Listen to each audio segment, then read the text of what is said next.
গাজীপুরে বকেয়া বেতন ও কারখানা শ্রমিককে মারধরের ঘটনায় ঢাকা ময়মনসিংহ ও ঢাকা টাঙ্গাইল মহাসড়ক অবরোধ করে বিক্ষোভ করেছেন শ্রমিকরা। এতে দুই মহাসড়কে কয়েক ঘন্টা যান চলাচল বন্ধ থাকায় যাত্রীরা ব্যাপক ভোগান্তিতে পড়েন। অনেকেই পায়ে হেঁটে তাদের গন্তব্যে পৌঁছানোর চেষ্টা করেন।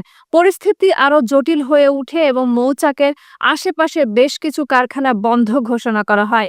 মঙ্গলবার 11 মার্চ গাজীপুরের টঙ্গীর হোসেন মার্কেট এলাকার একটি পোশাক কারখানার শ্রমিকরা 1 মাসের বকেয়া বেতন দাবি করে ঢাকা ময়মনসিংহ মহাসড়কে অবস্থান নিয়ে অবরোধ সৃষ্টি করে।